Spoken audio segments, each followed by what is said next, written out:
Christine Lavelle, and I'm here today to talk to you about pruning a Buddleja. This is Buddleja davidii. It's a Chinese bush. I'm sure most of you know what it is, but it's a plant that flowers on current season's growth. These are the old flowers here, and it's 3 to 4 years old, this particular bush here, and we're going to give it its first prune. So we're going to take all these growths down and we're going to create what's called a leg system for it to be pruned on an annual basis. Now, pruning on a leg system is really quite easy, pruning to a leg. So you've got all these growths here, and then you're going to prune down to a given height.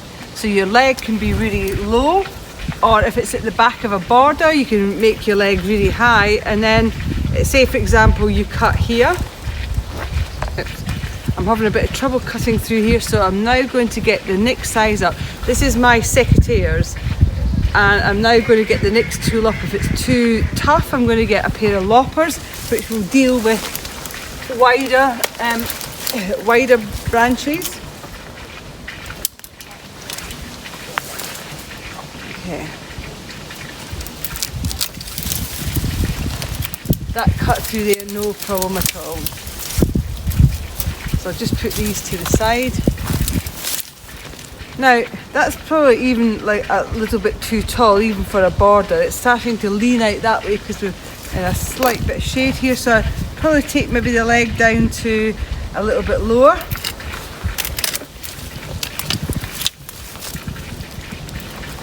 And then what would happen is,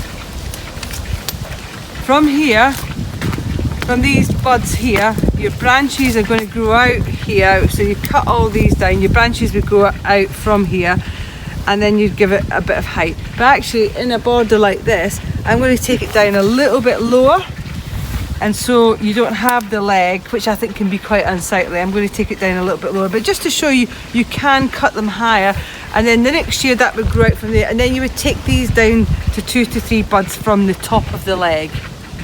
So that's how you do your leg system. So I'm going to take this down a little bit lower. I'm going to take it down to these buds here. So there's buds on either side. That's cutting through beautifully. It's really important to make sure you've got nice, clean, sharp tools. Just to take a bit this. Now this is a senecio. That's the name I learnt it by, but things have changed, times have moved on, and it's now brachioglottis. You can say that in a great Scottish accent, brachioglottis. And it's called sunshine, which there's not a lot of today, but actually just being outside is really nice. So we're going to take the next one down. So this is a next stem. I'm going to take it down to round about the same height as this one. So we're going to, there's a bud just here. They're opposite buds on Buddlejas, so I'm going to take that one down just above the leaves, round about here. Look at that, beautiful cut. Right, we're going to first of all take out the dead, diseased and dying, and look at this bit here. It's when we're having a look at it to see what needs taken out, we just put our hand on it and it came away. This is a big dead disease bit here. It's both dead and diseased, I think. So that's going to come out, and then sometimes just by kicking it, could you get that one on when I did it?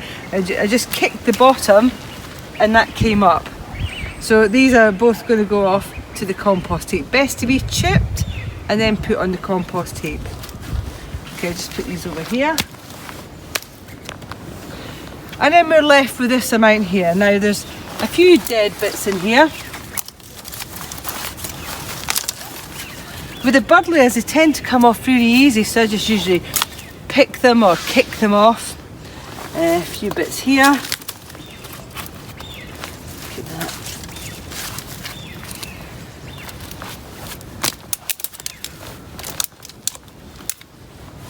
And then I'm going to take this down really far. So this one here, I could take it down to here, but I'm going to do a bit of a regenerative prune. So where you've got a bud here, where you've got a leaf, I'm going to take it all the way down here. And to do this, I'm going to use my saw. So just above where you've got the bud, you can start cutting.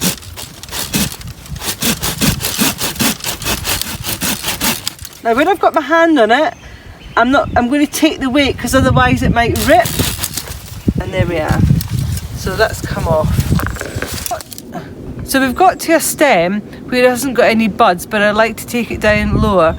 Now this doesn't work for every plant, but for the Buddleja, where you've got what's called a knuckle, or it's technically known as a nodal area, if you cut just above there, and that's where it sort of swells out just a little bit, if you cut just above there, a bud should be produced below.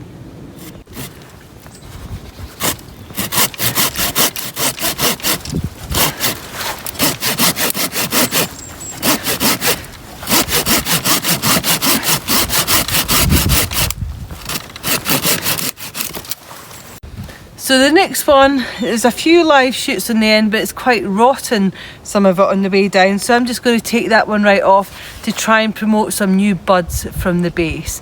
So that's not maintenance pruning, this is definitely part of the regeneration.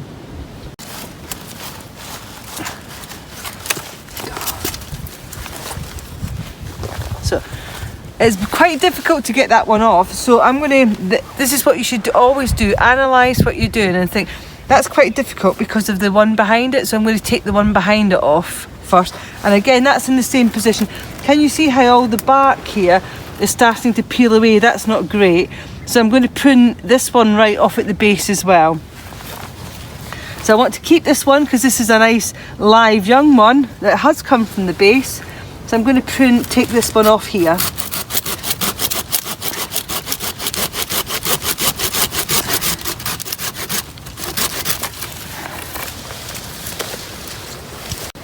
So now I'm going to go back to the one I wanted to take off at the base, and I'll have access now that that other stem's gone. I'm going to go back in and get this one.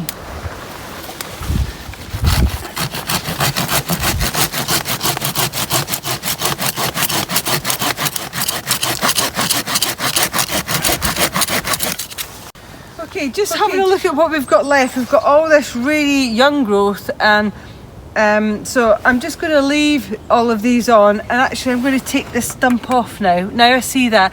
So you should always be evaluating whatever you're pruning, not just a Buddleja, but anything as you go along. So I'm going to take this off now.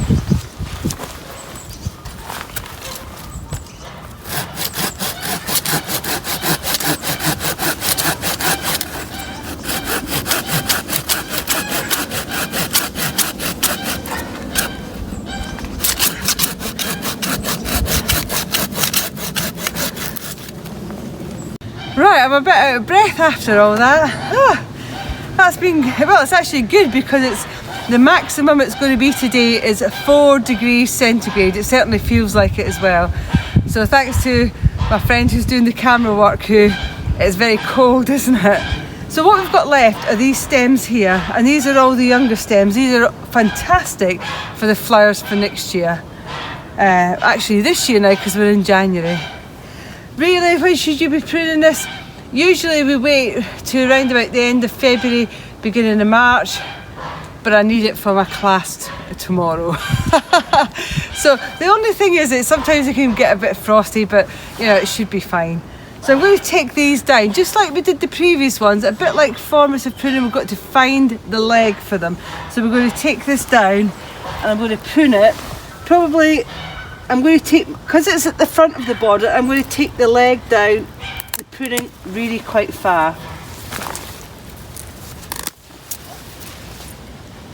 I'm going to take these wispy bits out. I've got another dead bit here. And you just systematically go round and prune everything round to round about 2 buds from the base. There's a bit of a dead bit. And then tidy up.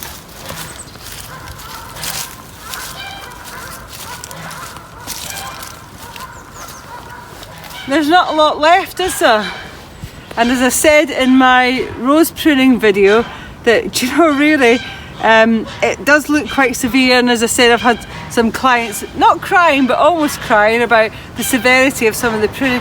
But you know, it does it good. Look at all that, look at that older wood. It really didn't look good when we came in. It really looked like it needed a good haircut, a good short back and sides, and it's certainly got that.